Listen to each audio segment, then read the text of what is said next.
الرحمن الرحیم، السلام علیکم۔ آج کی اس ویڈیو میں ہم یوکلپٹس کا تقابلی جائزہ کریں گے کہ اس کا فوائد زیادہ ہے یا نقصانات زیادہ ہے۔ یہ ایک حقیقت ہے کہ پودوں کے بغیر زندگی ناممکن ہے۔ ہم اس بارے میں بحث بالکل بھی نہیں کریں گے، بلکہ اس ویڈیو کا مقصد آپ کو اس درخت کے لگانے سے دور رکھنا ہے جو کہ ہمیں فائدہ کم اور نقصان زیادہ دیتا ہے۔ یہ درخت یوکلپٹس یا سفیدے کا ہے۔ ماہرین کے خدشات، ماضی کے تجربات اور بار بار عائد کی جانے والی پابندی کے باوجود خیبر پختونخوا میں بڑے پیمانے پر یوکلپٹس کے درخت لگائے گئے ہیں، جبکہ اس کو اب پورے پاکستان میں لگانے کی تیاریاں کی جا رہی ہے۔ اس درخت کے فوائد میں یہ بات شامل ہے کہ جلدی بڑھتا ہے اور زمین سے CO2 کو بھی ختم کرتا ہے اور اس سے سیمنٹ بھی وافر مقدار میں ملتا ہے۔ یوکلپٹس کو مخصوص حالات اور مخصوص مقامات پر ہی لگا کر اس سے فائدہ حاصل کیا جا سکتا ہے، جس میں سیم زدہ علاقے، ایسے علاقے جہاں پر تودے گرنے کا خدشہ ہو، جہاں قریب میں فصلیں ناکاشت کی جاتی ہو اور دیگر اقسام کے درخت نہ لگائے جاتے ہو۔ اس کے علاوہ وہ علاقے جہاں حیاتیاتی تنوع موجود نہ ہو، یہ درخت اسی علاقوں کے لیے موزوں ہیں۔ یوکلپٹس کے پتوں میں معمولی سا زہر پن ہوتا ہے جس سے پرندے وغیرہ ایسے علاقے میں جانے سے کتراتے ہیں اور اس پر گھونسلے بھی نہیں بناتے۔ پانی کو بھی بہت تیزی کے ساتھ اپنی جانب کھینچتا ہے، جس کی وجہ سے فصلوں اور باغات کو نقصان پہنچتا ہے۔ اس درخت کی وجہ سے بورنگ کا پانی بھی روز بروز کم پڑ رہا ہے، کیونکہ یہ درخت دن میں 90 سے لے کر 100 لیٹر تک کا پانی پی جاتا ہے اور گرم دنوں میں 20 سے لے کر 30 فیٹ کی گہرائی سے بھی پانی پی جاتا ہے۔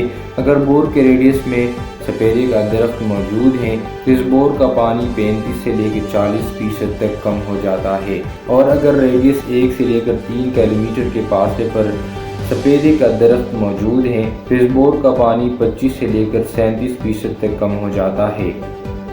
اگر یوکلپٹس کو سیمتور اور لینڈ سلائڈنگ کے علاوہ کسی اور علاقے میں لگایا جائے تو یہ بہت بڑی غلطی ہوگی۔ یوکلپٹس کے لگانے سے گرین ہولڈ کا خواب بھی تو پورا نہیں ہو سکتا۔ گرین ہولڈ کے لیے مقامی درختوں پر ہی انحصار کرنا ہوگا جو کہ ہمارے ماحول کے ساتھ مطابقت رکھتے ہیں۔ اگر یوکلپٹس کو مخصوص مقامات کے علاوہ لگایا جائے تو یہ مقامی ماحولیاتی نظام کو نقصان پہنچاتا ہے اور اس کا براہ راست نقصان معاشرے کو ہی پہنچتا ہے۔ یوکلپٹس آسٹریلیا کا مقامی درخت ہے اور وہاں پر بھی اسے انسانی آبادی سے دور یعنی سیمتور اور بنجر والے علاقوں میں لگایا جاتا ہے۔ یہ زیر زمین پانی کے ذخائر کو نقصان پہنچاتا ہے۔ اس کے علاوہ یہ سیوریج کے نظام کو بھی نقصان پہنچاتا ہے۔ مقامی درختوں کا دشمن ہے، اس کو بڑھنے نہیں دیتا۔ اس کی لکڑی بھی مخصوص قسم کے کاموں میں، عمارتوں اور ماچس کے تیلی بنانے کے علاوہ اور کسی کام کے بھی نہیں آتے۔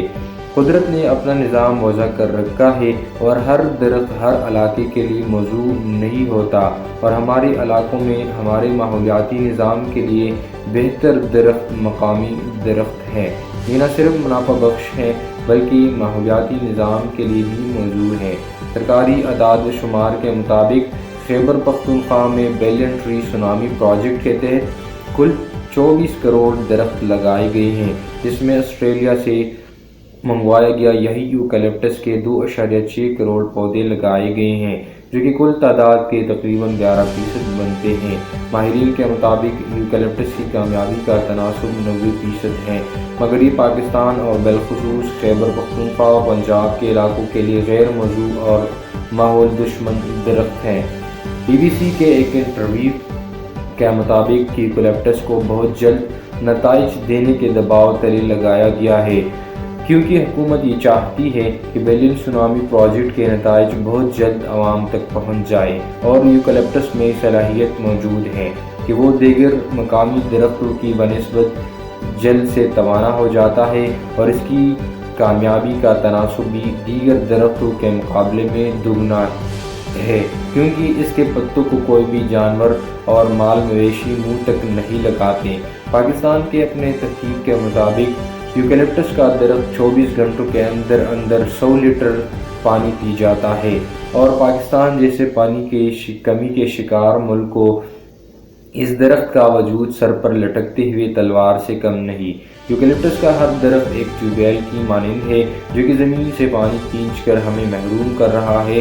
اس کے باوجود حکومتی ادارے یوکلپٹس پر اصرار کر رہے ہیں کیونکہ یوکلپٹس بہت تیزی کے ساتھ پھیلتا ہے اور زیادہ دیکھ بھال کی بھی ضرورت نہیں ہوتی کیونکہ مال مویشی منہ نہیں لگاتے۔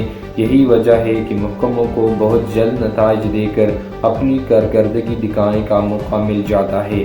واضح رہے کہ بلوچستان اور پنجاب میں 1980، 1990 اور 2000 کی دہائی میں 3 مرتبہ ماحول دشمن قرار دے کر پابندی لگائی گئی تھی، مگر ہر مرتبہ یہ پابندی غیر اعلانیہ طور پر ختم کی گئی، جس کی وجہ کبھی نہیں بتائی گئی۔ اس لیے عقل مندی کا تقاضا ہے کہ نہ صرف اس درخت کو حکومتی سطح پر بلکہ نجی سطح پر بھی بین کیا جائے تاکہ زیر زمین پانی کو بچایا جا سکے۔